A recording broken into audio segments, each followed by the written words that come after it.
Lower the lights and find a quiet corner. We are travelling back to the 19th century, an era of extreme elegance and even harsher social constraints. In this golden hour, the atmosphere feels cosy yet heavy with expectations. Here, marriage was never a dream of love, but a calculated, professional career path. For a Victorian girl, the internship for marriage began the moment she could hold a doll. Every movement was a rehearsal for her future role as wife. Secrets were kept under lock and key, buried beneath layers of lace and propriety. Her identity was being moulded to fit a very specific, narrow mould. The gloves symbolised the purity she was required to maintain. Every stitch of her clothing served as a reminder of the delicate life she must lead. Time moved slowly, measured by the ticking of clocks and the rigid schedule of a household. Every hour was an opportunity for social and moral refinement. Ancestors watched from the walls, their painted eyes demanding adherence to tradition. To fail at marriage was to fail the entire lineage of the family. Outside, the world was changing rapidly, but inside the drawing room, time stood still.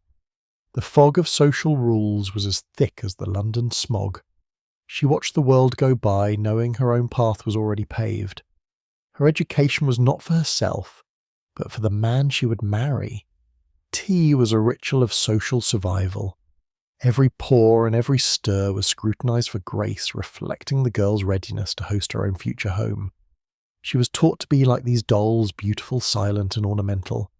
Her value lay in her appearance and her ability to remain perfectly, elegantly still.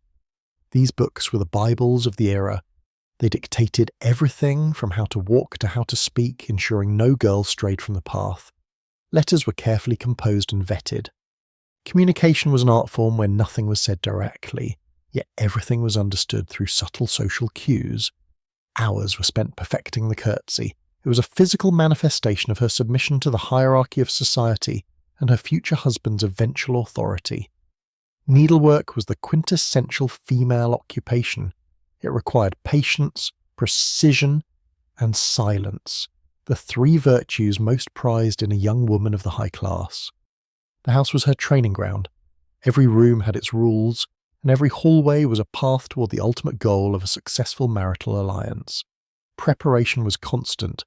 Even the simplest act of grooming was a strategic move in the game of social standing and future domestic security. She wrote what she was told to think. Her inner voice was often senescenced by the scratching of the quill, documenting a life of expected conformity.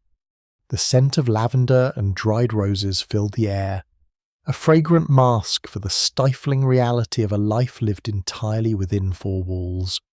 Music was an accomplishment, not a passion. She played to fill the silence of the drawing room and to prove she was a cultured, marriageable asset. Beauty was a duty. A girl's hair, her skin, and her posture were the currency she would use to buy her place in the social hierarchy. She was a small piece in a very large, very old game. The rules were ancient, and the stakes were her entire life and future happiness. In the Victorian schoolroom, the goal wasn't knowledge, but accomplishments. A girl needed to be just clever enough to entertain, but never to challenge. Embroidery was more than a hobby. It was a test of character. It proved she could sit still for hours and focus on trivial, beautiful things. French was the language of the elite. She learned to speak it with a perfect accent, ensuring she could navigate the higher circles of society. Posture was paramount. A lady did not slouch, she glided. The book on the head was a literal weight of expectation she carried every day. The metronome dictated the pace of her life. Every note had to be perfect, every social grace performed in perfect time with tradition's cold beat. Painting was another accomplishment. She learned to capture the beauty of the world without ever being allowed to truly experience its wild, untamed reality. While brothers studied science and politics, she studied the useless arts. Her education was designed to make her a charming companion, not a thinker. Knowledge of the body was strictly censored. A girl was kept in purposeful ignorance of biology, preserving a purity that would later cause immense shock. The fan was a tool of silent communication. Every gesture had a meaning, a secret code used to signal interest or disdain without speaking a word. She was taught to be a good listener.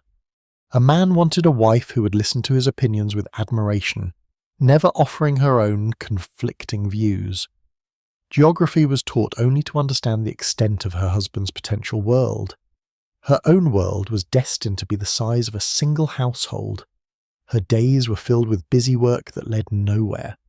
The art of being useless was actually a full-time job, requiring immense discipline and constant practice. Every detail of her attire was a lesson in restriction. The high collar and tight sleeves reinforced the idea that her body was not her own.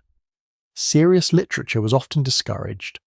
It was feared that too much reading would overtax her delicate brain and make her unfit for domestic duties. She was practicing for the day her name would change. Her signature was a piece of her identity that she would soon surrender to her husband. In the quiet moments, did she wonder what else she could have been? Or was the dream of the perfect wife the only dream allowed? Collecting and arranging were acceptable female hobbies. They showed an appreciation for nature's beauty without requiring the unladylike exertion of scientific study. The harp was the instrument of angels. By playing it, she signalled her status as a heavenly creature, far removed from the dirt and toil of reality. She was taught to move like a ghost. A lady should never make a sound. Her presence felt only through the fragrance she wore and her beauty. Even her skin care was a preparation. A pale, clear complexion was a sign of nobility, proving she had never spent a day working in the sun. Privacy was a luxury she barely possessed. Every letter she sent was a reflection of her breeding and her family's social standing. The governess was the architect of her prison. Her job was to ensure the girl never developed a single thought that wasn't approved by society. Even her leisure time was controlled. She was expected to be a decorative element in the garden, a flower among flowers, passive and pleasing to the eye. Her voice was trained to be soft and melodic. A loud or opinionated woman was seen as a social failure, a threat to the domestic peace. Flower arrangement was a subtle art of balance. It mirrored the balance she was expected to maintain in her future home beauty without chaos. Her life was a series of fine details. If one thread was out of place, her entire social standing could unravel in an instant. The world was vast and full of wonders, but for her, it was restricted to the drawing room, the ballroom, and eventually the nursery. Curiosity was a dangerous trait. She was taught to look only where she was told and to ignore the secrets hidden behind closed doors. She was being trained as a manager. Her future husband would provide the wealth, but she would be expected to stretch every penny with silent efficiency. The dollhouse was her blueprint. It was a miniature version of the world she was expected to inhabit and control with an iron lace-covered fist. She saw herself through the lens of others' expectations. Her identity was a reflection of her father's wealth and her future husband's status. Her life was filled with sensory luxuries that served as a distraction from her lack of agency. Velvet and silk were the walls of her cage. Even joy was performative. She learned to laugh in a way that was charming but never boisterous, maintaining her dignity at all costs. The clock counted down the days until her debut. Every tick brought her closer to the market where her future would be decided by a dance. Rainy days were spent in further study of the useless arts. There was no escape from the constant preparation for her eventual surrender to marriage. The lesson was over, but the training never truly ended. She was always on tiptoe on stage, always being judged for her fitness as a Victorian wife. As the sun sets on her childhood, the reality of her physical confinement begins to take a more literal and painful shape. The transition from girl to woman was marked by the tightening of laces. It was the beginning of her physical and social transformation into a lady. To be a lady was to be confined. The corset was more than a garment. It was a physical manifestation of society's expectations of female fragility. Every breath was a struggle. The goal was a tiny waist, even if it meant displacing internal organs and cracking ribs for the sake of fashion. Preparation for marriage was preparation for physical torture. The ideal silhouette was achieved through years of slow, deliberate, bone-crushing pressure. 13 inches, 14 inches, these were the numbers that determined her beauty. Her health was a secondary concern to her market value. Beauty came from a bottle, often filled with poison. To achieve the perfect porcelain look, girls turned to substances that would eventually destroy them. Lead-based makeup was common. It gave the skin a ghostly pallor that was highly prized, even as it slowly seeped into the bloodstream. Eating arsenic was a desperate measure for a clear face. The cost of a blemish was social death, making any risk to physical health seem worthwhile. Fainting was a social skill. It signalled a delicate, sensitive nature that required male protection, a performance encouraged by the lack of oxygen from the corset. The architecture of the home even accommodated the physical weakness forced upon women. The fainting couch was a standard piece of furniture for the fragile wife. Ammonia and lavender, the scent of a Victorian lady's recovery. Her life was a cycle of constriction and revival, all to maintain a specific aesthetic. Hygiene was a luxury and often an afterthought. While they looked like angels, the reality tenured of Victorian plumbing meant beauty was often a very thin veneer. Bathing was an ordeal, not a relaxation. It was done in cold rooms with the limited water, reinforcing the idea that the body was something to be endured. The goal was to look like a beautiful corpse. A healthy, sun-kissed glow was for the working class. The elite preferred the look of illness. Belladonna deadly nightshade was used to make the eyes look wide and luminous. It also caused blurred vision and could lead to blindness. She sacrificed her sight for a gaze that would capture a husband's heart. In the Victorian world, how you were seen was always more important than how you saw. The sheer weight of her clothing was a burden. A woman could carry up to 15 pounds of fabric, making every step an exercise in endurance.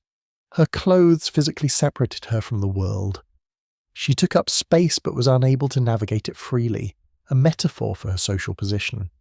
Beneath the silk and lace were the hidden scars of fashion. The bruises were the price she paid for a waist that met the standard of perfection. Appetite was unladylike, but also physically impossible. Her body was so tightly bound that a full meal could cause intense pain or a fainting spell. The tight lacing was a collaborative effort of suppression.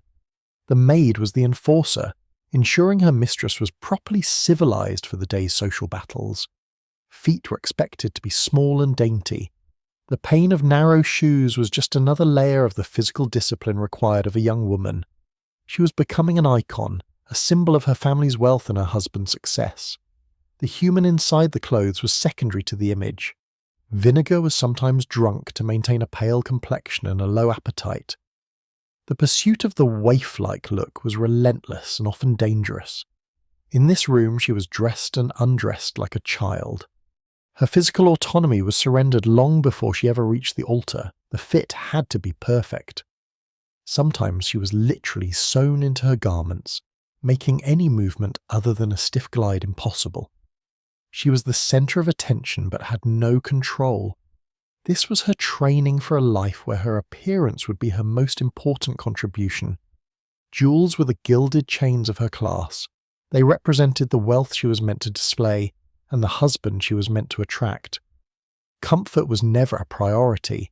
A lady suffered for her style, proving her dedication to the social codes that governed every aspect of her existence. The physical toll of preparation left many girls weak and prone to illness. A delicate constitution was prized, but it was often a self-inflicted condition. The fatigue of maintaining the perfect image was constant. Her body was a battlefield where fashion fought against nature, and nature usually lost. Tears would ruin her makeup and puff her eyes. Emotional restraint was just as important as physical restraint in the making of a Victorian wife. The vanity was her workstation. Here, she constructed the version of herself that was fit for the season, the marketplace of marriage. With the corset tightened and the face painted, she was ready to step out into the world. The hunt for a husband was about to begin. The carriage would take her to the ballrooms of London, where her years of preparation would be put to the ultimate public test. She stepped into the social arena with a body that was barely her own, and a heart that was trained to be silent and obedient. She was heading toward her destiny. The mois-sangui, the hunting season for husbands, was now her entire reality. The stage was set. In these rooms, under the glare of 1,000 candles, lives would be decided with a single dance or a whispered word. This card was her scorecard. Every name written on it was a potential future, a potential escape, or a potential lifelong prison. Welcome to the London season, the ultimate marketplace of human souls. For a young girl, this was the moment her value was truly appraised. Behind the fan, she was a hunter. Her prey was a man of status, wealth, and good name, someone who could secure her family's future. The chaperones were the judges. A single misplaced laugh, or an overly long glance at the wrong man could ruin a girl's reputation in seconds. The dance card was a contract. To have a full card was a triumph. An empty one was a social death sentence that brought shame to the family. The waltz was scandalous yet mandatory. It was the only time a girl could be physically close to a man without a chaperone standing directly between them. Wealth often came in unattractive packages. She was taught to look past the man and see the estate, the title, and the financial security he offered. Parents were the brokers of these deals. A daughter's marriage was often the only way to settle debts or climb the treacherous social ladder. Even conversation was a performance. They spoke of the weather, the music, and social gossip, never of their own feelings, dreams, or fears. The pressure was immense. One mistake in etiquette could make her damaged goods in the eyes of the ton, ending her chances forever. The wallflower was a figure of pity and scorn. To be unpicked was to be told you had no value in the only market that mattered. He was the buyer, and she was the prize. The dance was an inspection, a chance for him to see if she moved with the required grace. Men had the power of choice. They evaluated girls based on their dowry, their connections, and their ability to produce an heir without causing trouble. She was a product of years of grooming, now finally on display. The reflection she saw was the version of herself that was for sale. The season was short. If she didn't find a match within a few months, she would have to wait another year, her freshness already beginning to fade. A calling card was the first step toward a proposal. It meant the hunt was progressing, and the family's investment might finally pay off. The morning after the ball was for calls. She had to remain in a state of constant preparation, ready to be interviewed by potential suitors at any moment. Courting was a sterile process. They were never alone, their every word overheard, making true intimacy a virtual impossibility before the wedding night. Flowers had their own language. A suitor would send messages through blooms, and she would have to decode them to understand his level of interest. The proposal was the goal, but often it felt more like a business deal being finalized than a romantic moment between two people. The final agreement happened between men. The girl's consent was expected, her opinion rarely asked, as the financial settlements were signed and sealed. She had succeeded in her career. She was no longer a burden to her family, but her life was now bound to a man she barely knew. The announcement was made. The social machinery now moved toward the wedding, the final act in the long drama of her preparation. The season was over for her. She had been bought and paid for. Now she had to prepare for the reality of being a wife. She was losing her name. She was becoming an extension of another person, a reflection of his status rather than an individual in her own right.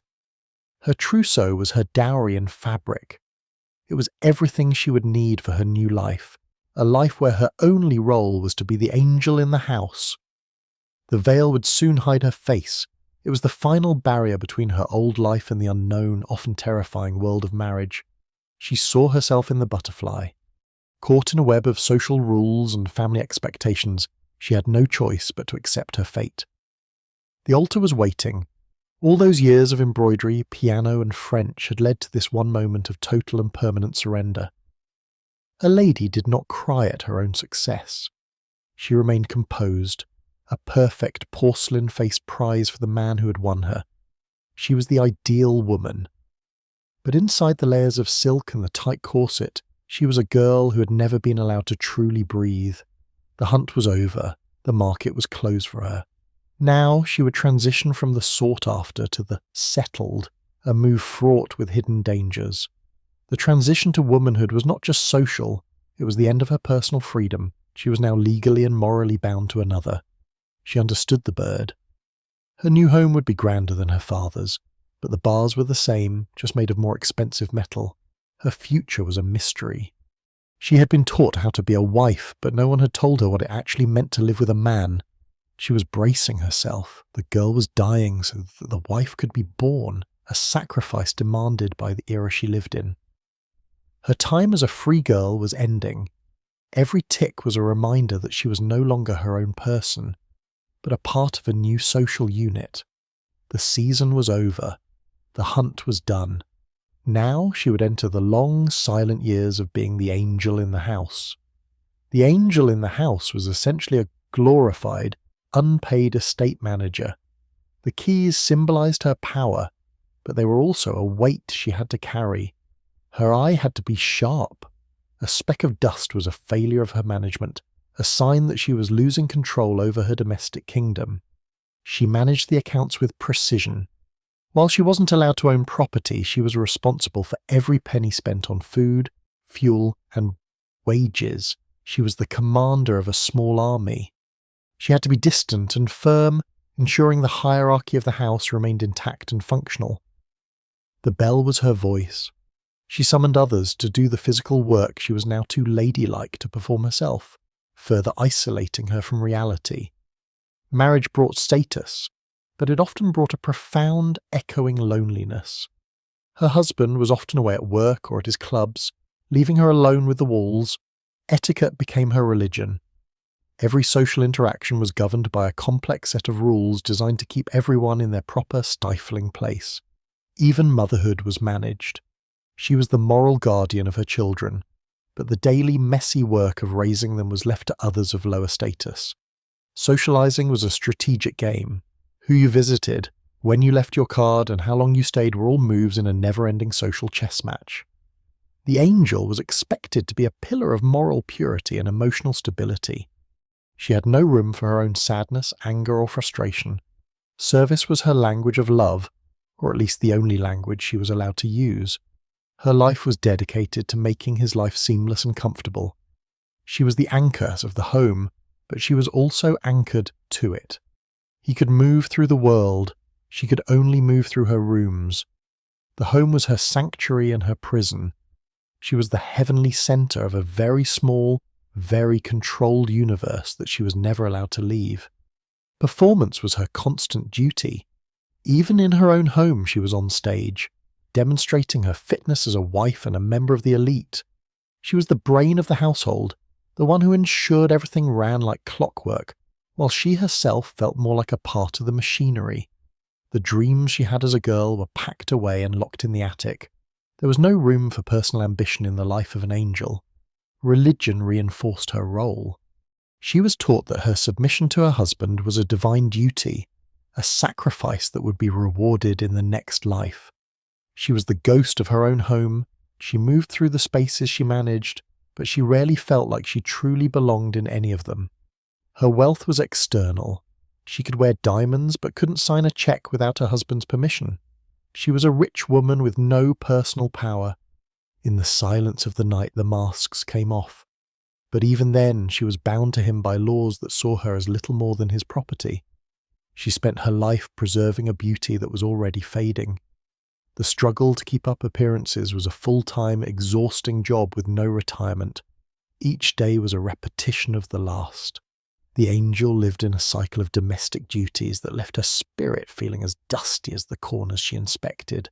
The girl she was had been successfully replaced by the wife society demanded. The transformation was complete, but the cost was her very self. Control was her only defense against the chaos of her own emotions. If the house was perfect, perhaps the emptiness inside it wouldn't feel so vast. In those rare moments of stillness, she was just a woman. Not an angel, not a wife, not a manager. Just a soul wondering what was beyond the wall. Her identity was tied to her clothes and her role.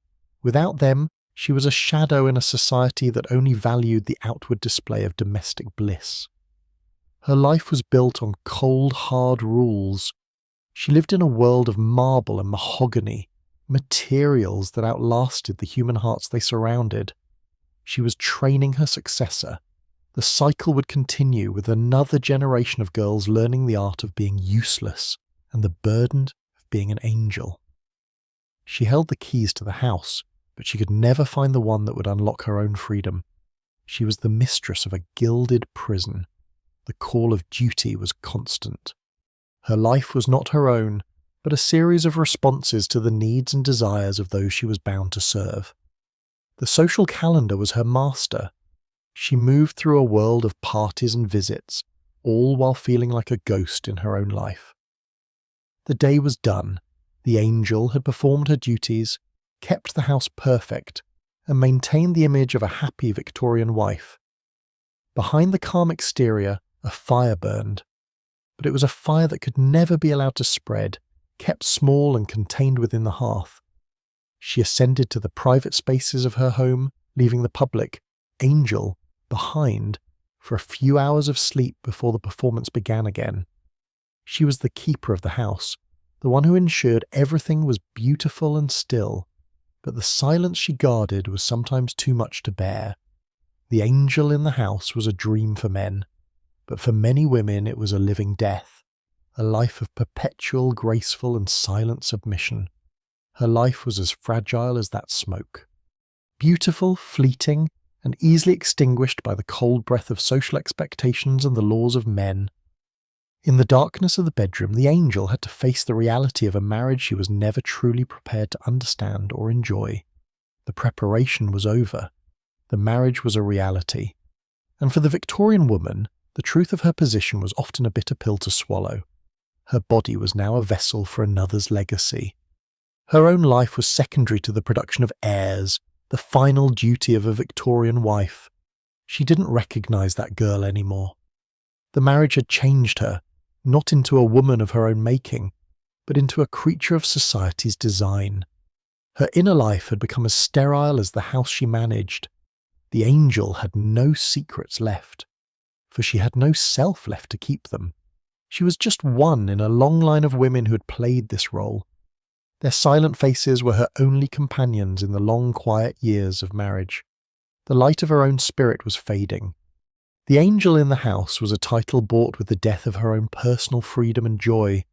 She was like the rose cut off from her roots and placed on display, beautiful for a time, but destined to wither in the silence of the room. The celebration is over, and the guests have gone. Now the Victorian bride faces the reality that all her training carefully avoided. The wedding night. She was kept in total ignorance of sex. For many, the physical reality of marriage was a traumatic shock, an invasion for which they had no words. Legally, the woman disappeared. Under the law of coverture, her legal existence was suspended and consolidated into that of her husband. She became his property. She could no longer own property, sign contracts, or even claim her own wages. Everything she once was or had now belonged entirely to him. The ring was a symbol of union, but also of ownership. It was the mark of a woman who had traded her autonomy for the safety of a name. She was a femme covert, a hidden woman. Her identity was buried under her husband's, her presence in the eyes of the law completely erased after the vows. He was the master of the house and the master of her life. His word was law, and there was no legal recourse for a wife seeking independence. Even her children were not hers. In cases of separation, the father had absolute legal right to the children, leaving the mother with nothing but her grief. The long vang, the golden cage, was her new reality. It was beautiful and expensive, but the bars were reinforced by centuries of patriarchal law and social custom. Freedom was a memory. Her life was now a series of permissions granted or denied by a man who held all the keys to her existence. Silence was her only weapon. She learned to hide her pain, her disappointment, and her fear behind the mask of the perfect, dutiful Victorian wife. Isolation was common. Without a legal identity, she had no voice in society, making her entirely dependent on the goodwill or lack thereof of her husband. Marriage was often a lonely contract.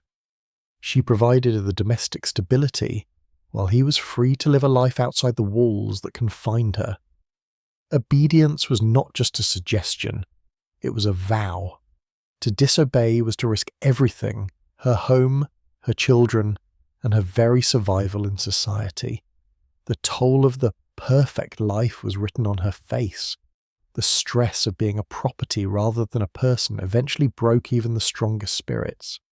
She was a decorative object, valued only as long as she remained pretty and passive. Her humanity was a burden she had to carry in secret. Death was often the only escape from a bad marriage. For many Victorian women, the graveyard was the only place where they finally regained their own names. She lived in his shadow, her life a footnote to his. All her years of preparation had led to this, being a silent partner in her own life. The story was the same for so many. A girlhood spent in preparation for a marriage that was less a partnership and more a total surrender. She dreamed of the sky but was tied to the earth. Her wings had been clipped long ago by the needles of embroidery and the laces of the corset. The warmth was gone. The dream of marriage had become a cold reality of domestic management and legal non-existence that lasted a lifetime. What did she think in the silence? Did she regret the years of preparation for a prize that turned out to be a set of golden chains? The promise of the white dress was a lie. It wasn't a beginning but an end, the end of the person she might have been if she were free. The world was closed off. She was now a wife, an angel, a property, everything but herself. In a world that didn't care for her own soul, she was writing away her past. Every letter of his name was a stroke that erased her own history, her own family, and her own dreams. The light was too painful, it only showed the bars of her cage more clearly. In the dark, she could at least imagine she was still herself. She was the butterfly. Her beauty was preserved, her position secured, but the life that once animated her was gone, replaced by social duty. The years ahead were a vast, empty landscape of domesticity. All those years of training were for a life that was as static as a painting. She was letting go. The fight for herself was over. She was now a Victorian wife, and the truth of that was her only companion. The education she was given was a cage for her mind. She was taught to be a wife, but she was never taught how to be human. We look back at these women with a mixture of irony and pity. Their lives were a series of programmed steps, a dance of beautiful, quiet restriction. They were the silent builders of an empire, yet they held no power of their own. Their legacy is one of survival within a system that demanded their submission. Like these flowers, they were pressed and preserved, kept for their beauty while their vitality was slowly squeezed out by the pressure of social standards. Today, we possess the freedom they could only imagine. We can choose our own names, our own careers, and the terms of our own heart's unions. Their struggle paved the way for our autonomy. We owe it to their memory to live lives that are loud, messy, and entirely our own to decide. The cages have been broken, but the echoes of their constraints still linger in how we view beauty and the roles we are expected to play. Let us step out of the shadows of the past. Their history is a reminder of the high price paid for the liberty we often take for granted. The music of the season has long since faded. The marketplace of souls is closed, leaving behind only the stories of those who survived it with grace. Freedom is the ability to write your own story. For the Victorian maiden, her story was written for her before she even knew how to speak. We are no longer the birds in the gilded cage. We are the ones who can fly, who can dream, and who can choose our own destination. Knowledge is no longer a restricted luxury. We are free to be as useful or intellectual as we wish, without fear of losing our social value. The flame of that era has died. We are left with the smoke of its memories, a sombre reminder of a world that once demanded so much sacrifice. As we close this chapter of history, let us cherish the light of our own era. We are the masters of our fates and captains of our souls. Thank you for journeying through the quiet, sombre halls of the past with me. Your presence has honoured the memory of those who lived in silence. Rest well, and may your dreams be filled with the freedom that they could only pray for. Sleep peacefully tonight. Good night.